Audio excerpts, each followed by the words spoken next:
별이별 키워. 별이별 키워.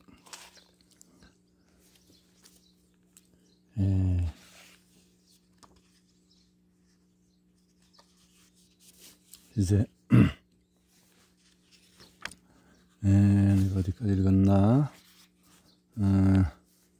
노화의 원인으로 꼽을 만한 마지막 가설은 다음과 같다. 노화 유전자가 세대에서 세대로 전달되는 이유는 개체가 젊을 때는 이것이 일부 이점이 있는 반면에 부정적인 해악은 번식이 끝난 이후에만 뚜렷이 드러나기 때문에 자연 도태의 주요 대상이 되지 않았다는 것이다. 결국 노화 과정을 유전자와 세포기관에서 일어나는 작용의 측면에서 기술하는 것은 가능했지만 노화의 근원적인 원인이라는 문제에 대한 답은 아직 찾지 못했다고 봐야 한다. 실증팔구 정답은 한 가지만이 아닐 것이다. 다시 면역계로 돌아가 보자. 인간이 노년에 마주하는 문제 중 일부는 신체가 산출하는 면역세포의 양이 감소한다는 것이다. 이를 설명하는 개연성이 있는 이유 하나는 면역세포를 생산하는 골수 줄기세포가 시간이 지나면서 그 DNA에 손상이 되어 재생 능력을 잃기 때문이라는 것이다. 이를 입증하는 증거는 암 환자에게 이식할 골수를 노인의 것으로 쓸 경우에 젊은 사람의 골수보다도 새 면역세포를 만드는 능력이 떨어진다는 점이다. 골수 기증자를 찾는 자선단체가 주로 젊은이들의 골수를 찾느라 애쓰는 이유가 바로 여기에 있다. 그뿐 아니라 노인의 면역세포는 질병의 징후를 찾는 능력도 면역세포를 부상이나 감염구역으로 인도하는 단백질 분자에 대한 반응 능력도 떨어진다. 노인의 면역세포 역시 젊은 사람에게서 분리한 세포만큼 빨리 움직이기는 하지만 정확히 도달할 수 있는 능력은 떨어진다. 이는 노인의 면역계가 더 악하다는 단순한 이론과 잘 맞긴 하지만 그게 다는 아니다. 면역활동이 활발하다는 징후, 사이토카인, 혈액응고인자와 다른 염증 관련 분자들은 대개 노인의 혈액에서 더 높은 수치로 나타나기 때문이다. 심지어 뚜렷한 감염 징후가 없을 때조차 그렇다. 이러한 현상을 때로 염증성 노화라고 한다. 노인들에게서 배후 염증 수치가 지속적으로 낮게 나타나는 이유는 여러 가지가 있다. 가령 손상된 세포나 노쇠한 세포들이 축적된다는 점이 그것이다. 그러나 어쨌건 이 모든 요인들이 초래하는 결과는 노인의 면역계가 세균과 신체 내의 세포 및 조직을 구별하는 능력이 떨어진다는 것, 전에 만난 적이 전혀 없는 세균을 감지하는 능력이 특히 약해진다는 것이다. 광범위하게 볼 때 노인들의 면역 반응은 더 쉽게 유발되지만 면역계의 적절하고 정밀한 반응 능력은 분명히 젊은이들에 비해 떨어진다.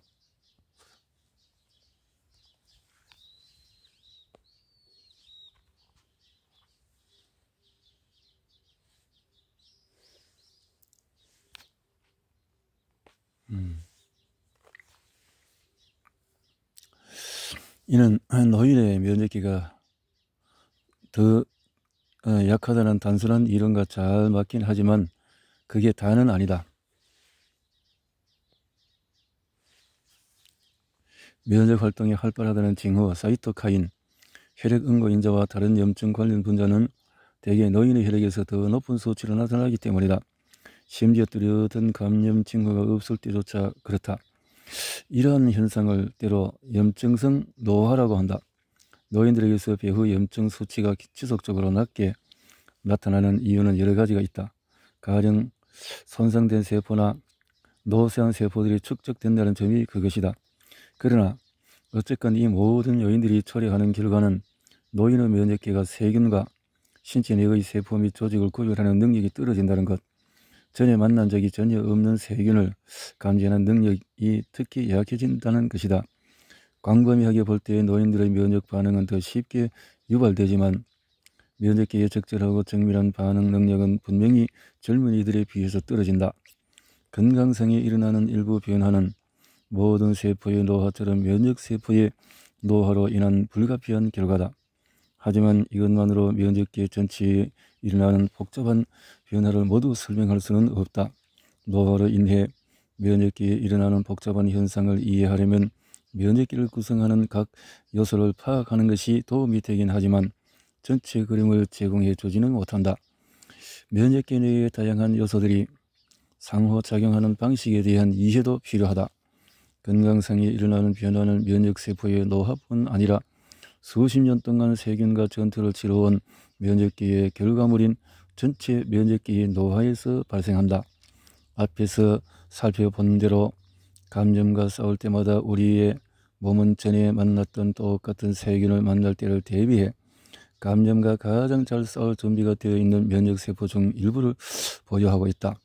오래 살아온 이 세포, 기억 면역세포는 동일한 세균을 다시 만날 때 더 신속히 감염을 퇴치할 수 있는 능력이 있기 때문이다. 이것이 백신이 작동하는 이유, 즉 독감에 걸려도 바이러스와 싸울 준비가 잘 되어 있다는 이유다. 문제는 노인들이 전에 만났던 감염원과 싸우는데 매진하는 면역세포를 더 많이 갖고 있음으로 인해 새로운 감염원과 싸우기 위해 조달할 수 있는 면역세포는 더 적게 보유하게 된다는 점이다. 게다가 문제를 더 악화시키는 요인은 새로 만들어진 면역세포가 발달해야 하는 기관이 노인들에게서는 잘 작동하지 않는다는 점이다. 면역세포가 발달하는 기관은 흉선 혹은 가슴샘으로 양쪽 폐 사이에 위치하며 T세포가 몸속을 순찰하며 질병의 징후를 찾기 전에 발달을 거치는 부위다. T세포의 수용체 끝부분이 무정형이라 온갖 종류의 분자에 반응할 수 있는 능력을 갖게 되었다는 점을 떠올려보라. T세포 중에 어쩌다 몸속 건강한 세포에 해가 되는 것을 유발할 가능성이 있는 수용체는 흉선에서 제거된다.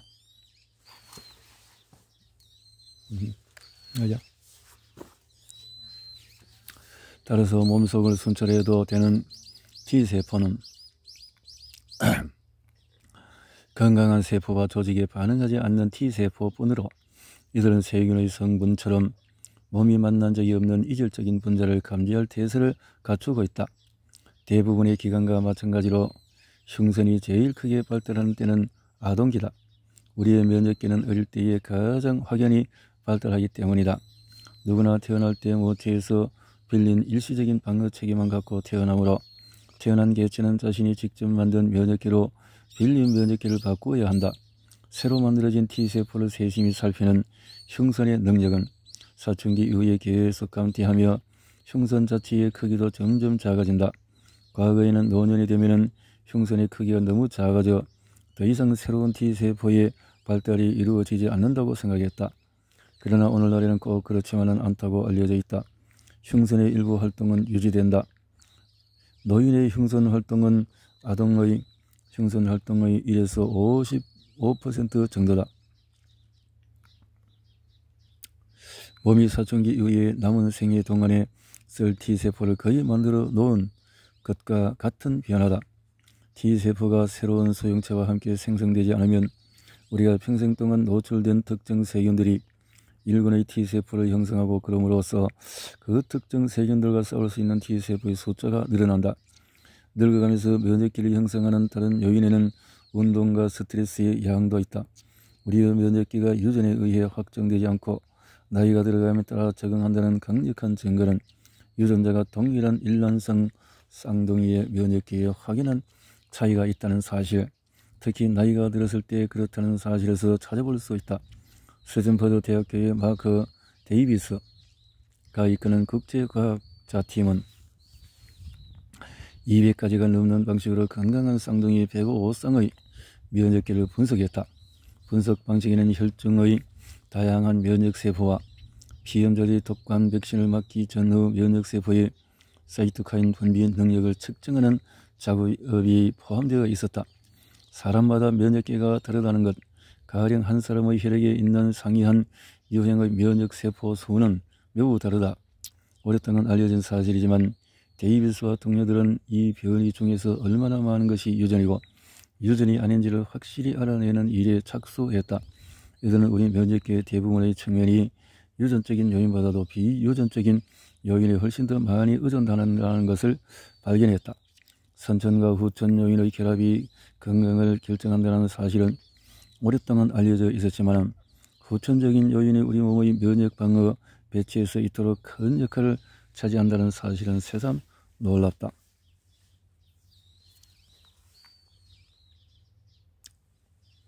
거대 세포 바이러스. 흔한 감염이고 증상은 전혀 없지만 자궁속 태아가 감염될 경우 문제를 유발하는 바이러스와 같은 바이러스들은 면역계에 예기치 않게 장기적인 영향을 끼친다. 가령 거대 세포 바이러스를 몸속에 갖고 있는 청년들은 독감 백신에 대한 면역 반응이 더 강력하다. 데이비스의 쌍둥이 분석은 또한 나이가 어린 일란성 쌍둥이들 간의 면역계 유사성이 나이가 많은 일란성 쌍둥이의 유사성보다 훨씬 더 크다는 것을 밝혀내었다. 이러한 발견의 함의는 나이가 들면서 면역계의 개별성이 증가한다는 것이다. 결국 우리는 나이가 들면서 점점 더 고유한 개체, 자기 자신이 되어가는 것이다. 이러한 면역계의 복잡성은 노인들의 면역계에서 효력을 내는 약물을 고안해내기 특히 어렵게 만드는 한 요인이다. 하지만 그런 약물을 고안해내기가 아예 불가능한 것은 아니다. 전일할 수 있는 한 가지 방법은 노인들에게 맞춤형 백신을 고안해 제공하는 것이다. 우리 몸의 선천 면역계에서 토를 유사 소형체가 뚜렷한 징후를 보이는 세균에 들러붙어 면역 반응을 일으키는 데 기여한다는 것.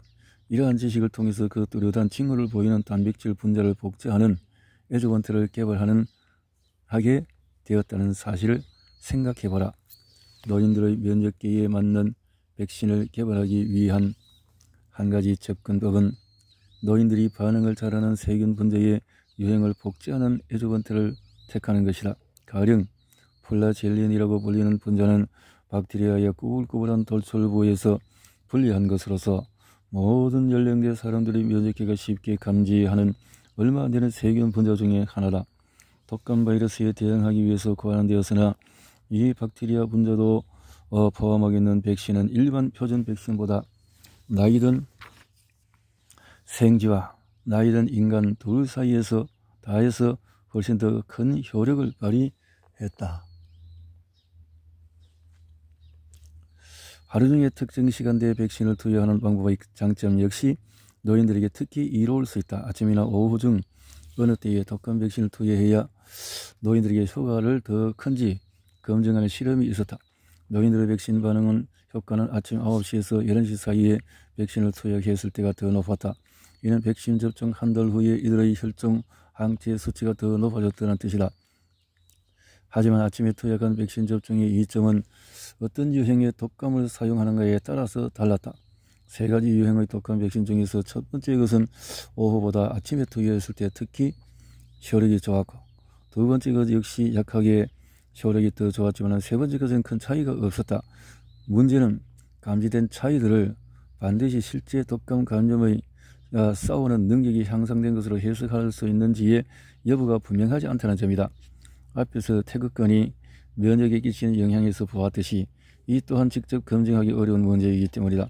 아무리 가치 있는 과학적인 목적을 위해서라도 특정한 집단의 사람들을 일부러 질병에 노출시키는 일은 부도덕하다.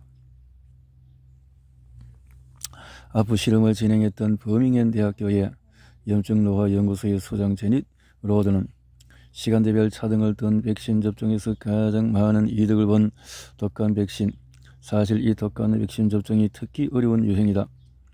아침에 백신을 접종하는 것만으로도 절반 넘는 노령자들이 더 큰 효과를 볼 수 있다고 생각한다.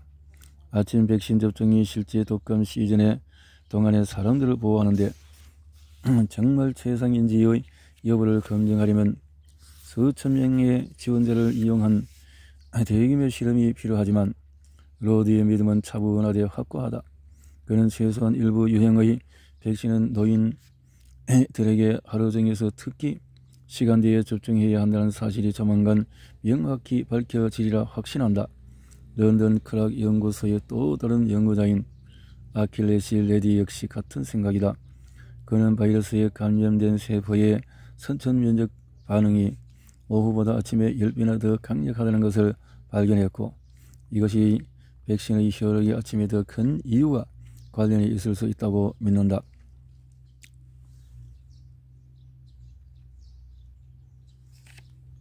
설사 로드와 레디의 생각이 맞다 해도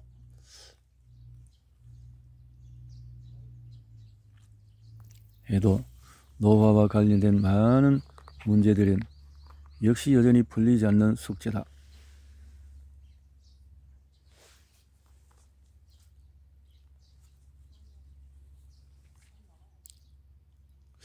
불행히도 노화를 겪는 묘적기의 시기를 되돌리는 약물의 발견을 축하하는 것으로 이 장을 마무리할 수는 없을 것 같다. 노화를 겪는 묘적기의 과정에 대한 더 정교한 이해가 필요하다는 주장으로 마무리를 대신하고 싶다. 이 책의 많은 부분은 자유로운 생각과 타고난 직감을 따르기 위해 아낌없는 지원을 받은 과학계의 영웅들을 칭송하는 이야기다. 우리는 제1장에서 논했던 선천 면역기의 발견 등 오늘날 우리가 이해하고 있는 얼마밖에 존재하는 새로운 과정이 밝혀질 때 큰 보람을 느낀다. 위험한 프로젝트, 과감한 아이디어, 그리고 과학자 개인의 섬광 같은 직관에 자금을 지원하는 일은 결코 중단되어서는 안 된다. 물론 전략적인 사고, 사회의 특히 중요한 문제를 연구하기 위한 사고의 여지 또한 많다. 이를 보여주는 한 가지 사례로 로드가 노화하는 면역기를 연구하는 난제를 받아들인 것은 영국 정부의 생물학 연구기관이 이 문제에 제공하는 지원금을 받고자 한 것일 뿐 다른 이유는 없었다. 로드와 같은 연구자들은 또 있다. 면역기의 노화뿐 아니라 노화 일반은 앞에서 본 대로 엄청나게 복잡하다. 이 미지의 분야와 씨름하기 위해서는 면역학자, 의사, 수학자, 컴퓨터 과학자, 물리, 신경학자 등 온갖 분야의 과학자뿐 아니라 하다못해 이 분야와 전혀 맞지 않은 경력을 가진 전문가들의 노력까지도 소중하다. 물론 우리에게 복잡한 문제를 성공적으로 해결해온 이력이 있다. 1962년 텍사스주 휴스턴에서 우리는 달에 가기로 했습니다라는 유명한 연설을 했던 케네디 대통령은 수많은 이들이 성취 불가능하다고 생각했던 난제를 던졌다. 10년 안에 인간을 달에 착륙시킨다는 난제였다. 당시 나사는 연설 전에 이미 대통령에게 그 목적을 이루려면 아무리 적어도 15년은 소요될 것이라는 말을 해둔 참이었다. 게다가 인간을 지구 궤도 밖으로 데려갈 수 있는 로켓은 당시에는 존재하지도 않았다. 케네디는 다음과 같은 말로 비전 가득한 연설을 끝마쳤다. 오래전 영국의 위대한 탐험가이자 에베레스트 산에서 생을 마칠 운명이었던 조지 멜러리는 왜 산을 오르고 싶어 하느냐는 질문을 받았습니다. 이렇게 대답했죠. 거기 산이 있으니까요. 자, 저기 우주가 있습니다. 우리는 그곳으로 갈 것입니다. 저기 달과 행성들이 있습니다. 지식과 평화를 향한 새 희망도 있습니다. 이제 담대한 여정을 시작하면서 인류가 시작한 모험 중에서 가장 위험하지만 또한 가장 위대한 모험에 신의 축복을 빌어 맞이 않는 바입니다. 자, 여기에 인간의 몸이라는 은하계가 있다. 우리는 그것으로 향하는 우주선을 띄워야 한다. 우주선 대신에 현미경으로 무장한 채 우리는 인간 신체의 상위 및 하위 체계를 탐험해야 하고 인간이 달과 행성보다 더 복잡하다는 것을 발견할 것이다. 이 탐험 역시 지식과 평화를 위한 새 희망을 가져다 줄 것이다. 우리는 인간의 성질, 사람들 간의 차이와 유사성을 알게 될 것이고 우리는 자신이 무엇을 취하고 싶어 하는지 이해하게 될 것이고 치유법이 될 새로운 분자를 창조해 낼 것이다. 우리는 이 길을 나서야 한다. 여정이 필요한 적기다.